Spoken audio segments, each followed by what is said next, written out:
जय श्री राधे। मैंने बनाए हैं हांगकांग स्टाइल पैनकेक्स जो मिनटों में बन के तैयार हो जाएंगे। आप भी इन्हें बनाइए और खा के बताइएगा कैसी लगी रेसिपी। इस इजी रेसिपी के लिए हमें कुछ स्टेप्स को फॉलो करना है। हम एक एक करके सारे स्टेप्स करेंगे। यहाँ मैंने हाफ कप विपिंग क्रीम ली है। ये हाफ कप का साइज़ है। चिल्ड विपिंग क्रीम ली है मैंने यहाँ पे। और इस विपिंग क्रीम को अब हम विप करेंगे। इसको बहुत स्टिफ पीक आने तक विप नहीं करना है। आपको इस विपिंग क्रीम को सॉफ्ट पीक्स वाला बनाना है। याद रखिएगा, चिलर से यानी फ्रीज़र से फ्रिज में ट्रांसफ़र कर दें पहले इसे 4 से 5 घंटे पहले अपनी विपिंग क्रीम को। और जब 4 से 5 घंटे वो फ्रिज में रह जाए यानी मेल्ट हो जाए तब आप इसे विप करें।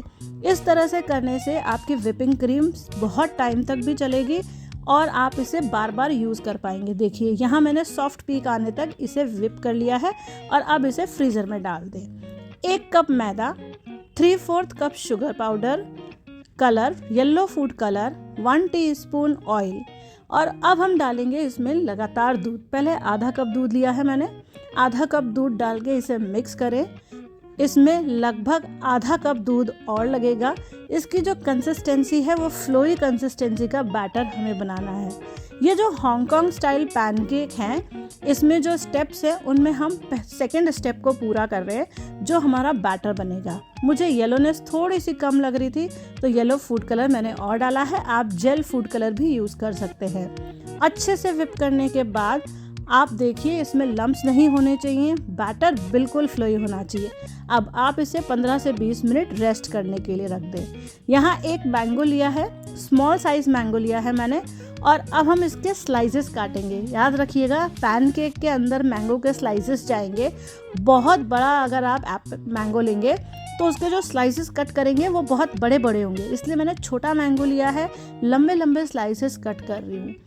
ये जो पैनकेक है ये इतना वायरल है इस समय कि हर कोई इसे बना के ट्राई कर रहा है, लेकिन जो मेजर स्टेप्स है वो मिसिंग हो जाते हैं।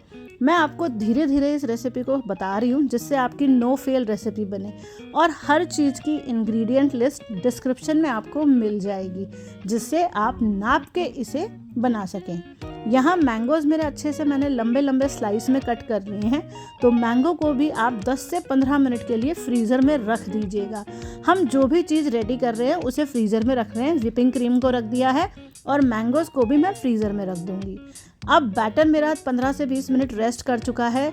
हल्का सा नॉनस्टिक पैन को ग्रीस करें और इस तरह से आप छोटे छोटे पैनकेक्स बनाएं। मतलब इतना पैनकेक होना चाहिए कि इसमें फिलिंग जा सके, उत्पम जैसे होता है वैसे।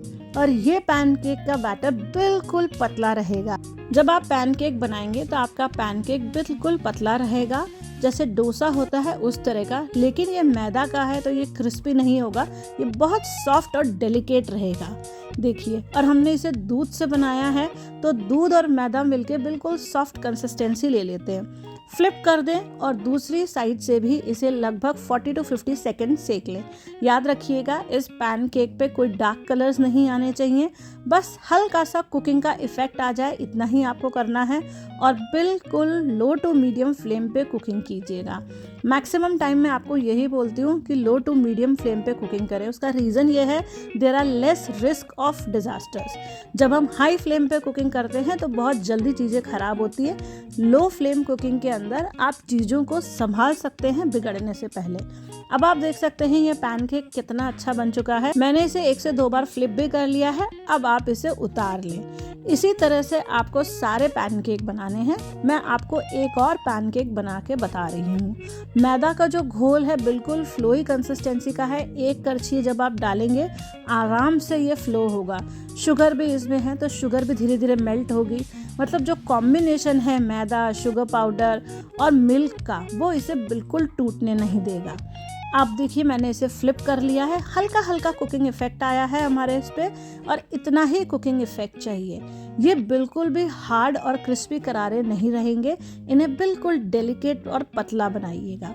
इसी तरह से मैं सारे बना के तैयार कर लूँगी। और आप इन्हें एक के ऊपर एक ना रखें क्योंकि ये पतले हैं, डेलिकेट है, तो हो सकता है चिपक जाए। अगर किसी भी पॉइंट पे आपको ऐसा लगे कि आप फ्लिप नहीं कर पा रहे हैं तो हल्का सा घी या बटर इसके ऊपर आप ब्रश करें और आराम से इसे फ्लिप करें। अब यहाँ पे मैंने विपिंग क्रीम निकाल ली है और पहले मैं एक पैनकेक के ऊपर चिल्ड विपिंग क्रीम लगा रही हूँ बीचों बीच सेंटर में। इस तरह से आप विपिंग क्रीम लगाएं।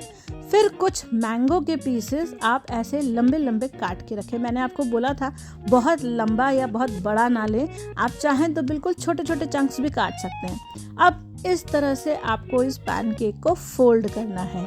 क्योंकि मैं भी इसे पहली बार बना रही हूँ तो थोड़ा सा क्रीम इधर उधर निकल रही थी, लेकिन इसका भी एक हैक है, वो मैं आपको आगे बताऊंगी। सारे ही पैनकेक्स आपको इसी तरह से बनाने हैं। जैसे ये बहुत डेलिकेट है तो देख सकते हैं बीच में से थोड़ा कट भी गया है। चिल्ड विपिंग क्रीम को आप बीच में रखते जाइए। इसके ऊपर वापस से मैंगोज़ रखिए। थोड़े ही मैंगोज़ रखने हैं और ये मैंगोज़ इतना अच्छा टेस्ट करेंगे। यहाँ मैं भर भर के मैंगोज़ नहीं रख रही हूँ, लेकिन जब आप इसको खाएंगे ना तो आपको मैंगोज़ का बहुत अच्छा फ्लेवर आएगा। अब इसे इस तरह से फोल्ड करें। पहले दोनों साइड्स फोल्ड करें, फिर बीच से फोल्ड करें। आपकी जो विपिंग क्रीम है वो थोड़ी सी फ्लो होने लगेगी क्योंकि गर्मी बहुत तेज़ है। इस तरह से इसे बंद करें और रख दें। सारे ही आप इस तरह से बना लें। क्योंकि गर्मी का मौसम है और आपकी विपिंग क्रीम थोड़ी जल्दी मेल्ट होगी, तो आप एक बार थोड़ा जल्दी इसे कर लें। मैं यहाँ पे 4 से 5 ही बना रही हूँ। और जैसे ही आपके सारे रोल्स बन जाएं, आप इन सारे रोल्स को फ्रीज़र में फिर से आधे से 1 घंटा रख दें।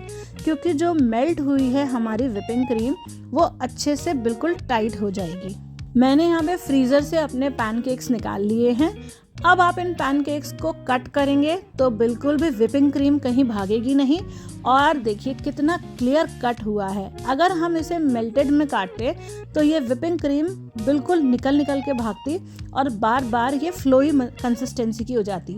देखिए कितने अच्छे पैनकेक बने। और हो सकता है ये रेसिपी आपको बहुत सिंपल लग रही हो, लेकिन जब आप इसे बना के खाएंगे ना, ये नेक्स्ट लेवल का मीठा है, बहुत प्यारा मीठा है। पैनकेक के अंदर हल्की सी मिठास है, विपिंग क्रीम के अंदर हल्की मिठास होती ही है, और उसके ऊपर हमने मैंगोज़ डाले हैं। अपनी तरफ से ज़्यादा इसके अंदर एक्सपेरिमेंट ना करिएगा फ्लेवर्स को चेंज करने की।